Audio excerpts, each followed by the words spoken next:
Coki Mahesa, ayah Jihan ngaku grogi bertemu Peggy Setiawan, yakin jadi jodoh baik untuk putrinya.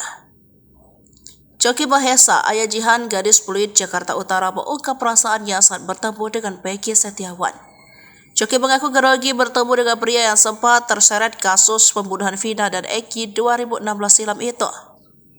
Entah apa sebabnya, kok aku bisa grogi ketika ketemu Peggy, katanya dilansir dari TikTok Coki Mahesa, Rabu 17 Juli. Coki sebelumnya mengklaim bahwa Jihan sang anak bersedia menikah dengan Peggy. Bukan tanpa sebab, hal tersebut lantaran Jihan dan ayahnya merasa kagum dengan sosok Peggy yang rajin beribadah.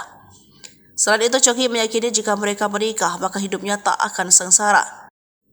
Coki melihat ada kesamaan antara dirinya dengan sosok Peggy. Sang anak pun bersedia menjadi istri Peggy Setiawan. Sementara melalui video yang diunggah salah satu akun TikTok, Jihan dan Peggy kini telah bertemu pada Senin 15 Juli 2024. Tampak Peggy bertemu dengan Jihan didampingi oleh kuasa hukumnya. Hal tersebut bermula saat Coki menghubungi salah satu kuasa hukum Peggy, Tony Raden Mas dan Ferianto, warga Cirebon, untuk menawarkan anak gadisnya menjadi istri dari Peggy.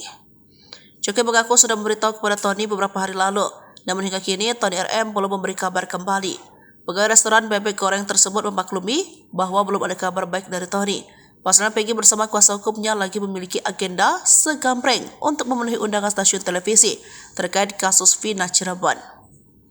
Namun Coki mengaku tak akan memaksa Peggy untuk menerima tawaran itu. Ia menyerahkan pemuda asal desa ke pengpogan tersebut untuk memilih. Coki juga mengunggah di akun TikToknya soal penawaran itu ke Peggy. Coki bersedia menjadi mertua jika Peggy terbukti tidak bersalah. Coki menegaskan bahwa penawaran itu terhadap Peggy bukan settingan atau dibuat-buat.